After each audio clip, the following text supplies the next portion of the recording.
各位听众好，欢迎大家来到灿烂时光寓言沙龙，我是苏迪诺。今天要带来一名公文学家的印尼有声书，让我们开始吧。Halo pendengar, selamat datang di Brilliant Time Podcast. Saya Sutino, hari ini saya akan membacakan kalian artikel dari Penghargaan Literasi Pekerja Imigran. Selamat mendengarkan.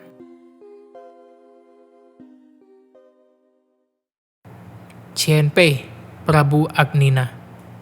Senpai, Prabu Agnina. Arah pandangan mataku seperti harus tertuju kepada pintu yang tertutup rapat itu. Pintu besar coklat yang tak pernah kudengar bunyi decit atau suara lirih engselnya. Kosong, mungkin kamar itu kosong tanpa penghuni. Saat senja temaram, seiring luruh angin sepoi, berhembus pelan. Saatnya menyiapkan hidangan makan malam untuk senpai. Entah apa rasanya jika kita terpaksa harus melahap hanya bubur gandum dan susu.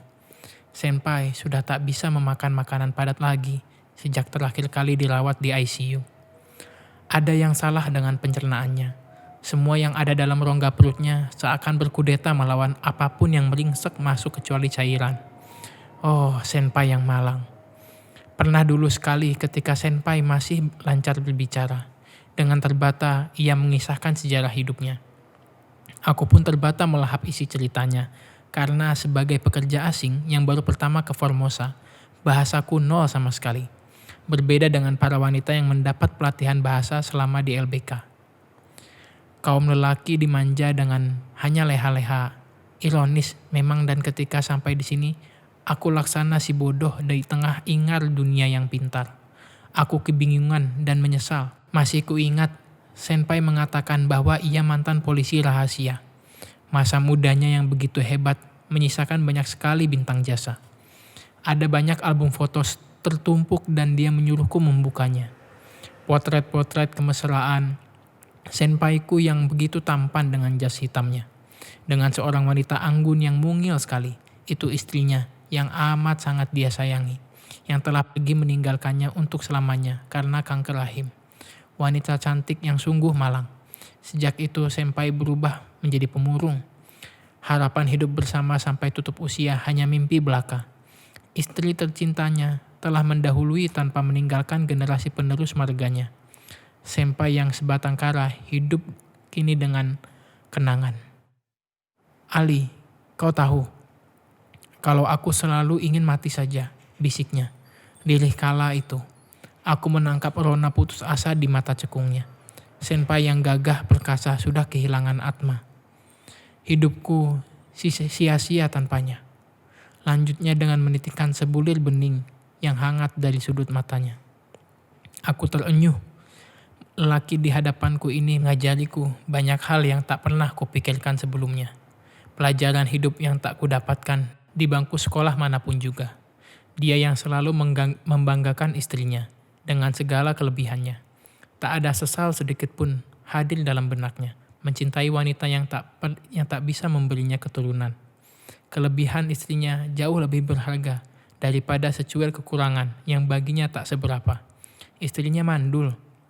Menjelang pukul 10 malam, setelah memberinya susu dan obatnya, lelaki itu mulai memejamkan mata. Dia akan terlelap dalam malam-malam panjang tanpa rengekan dan rintihan. Beruntungnya aku dengan pasienku yang sedemikian, walau kadang aku berontak kenapa aku mendapatkan pekerjaan yang demikian.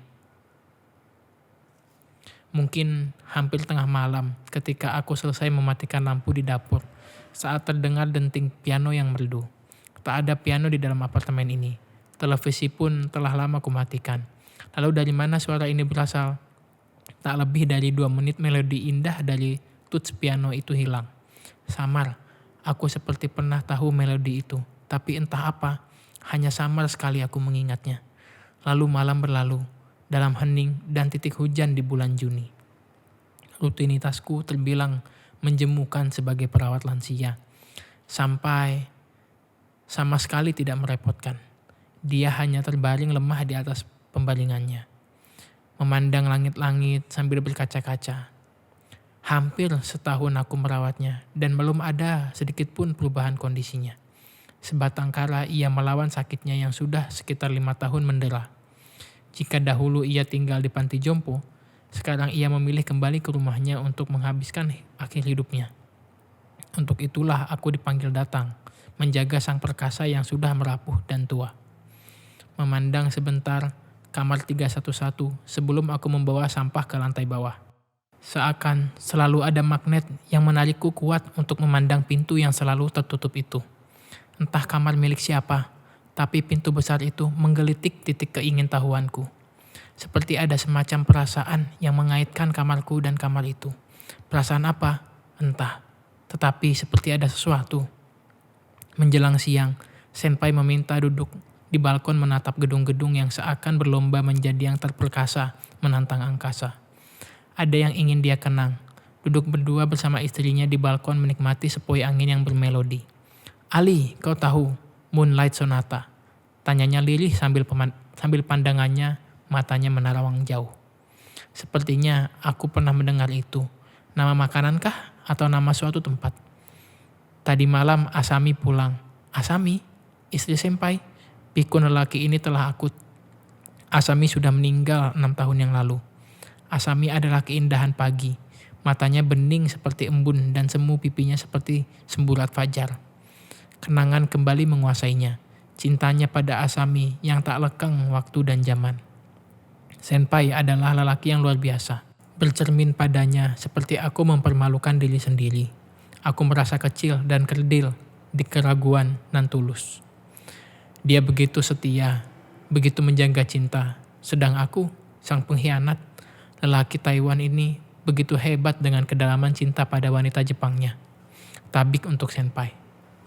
Malam harinya, Senpai sudah terlelap lebih awal. Hampir sepanjang siang hingga petang dia menghabiskan waktunya di balkon. Ada yang istimewa di bulan Juni, saat angin panas menerjang namun hujan selalu menguntit di belakang. Uniknya, bulan Juni saat panas dan hujan berkompromi dalam satu ruang tanpa debat dan saling memahami. Entah sadar atau setengah bermimpi, denting tuts piano itu terdengar lagi. Nada-nada yang sama seperti kemarin malam. Persis, ini adalah melodi yang indah yang mendamaikan. Tunggu dulu, dari mana suara ini berasal? Di lantai 3 ini hanya ada 2 kamar. Kamar Senpai dan kamar 311 yang kosong. Bunyi dari luar kah? Tidak mungkin. Apartemen dirancang begitu modern dan kaca-kaca besar yang tebal mampu meredam bunyi.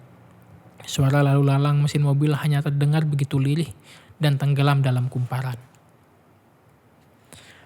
Suara piano itu ada di dalam gedung ini, di lantai ini. Tapi di mana? Kembali malam terlewati dengan damai tanpa rinai hujan di bulan Juni. Hanya fajar yang menyingsing cantik dengan semburat matahari yang kemerahan menawan. Hari yang rasanya begitu mempesona, menginjak bulan ke-8 aku berada di Taiwan. Senpai demam.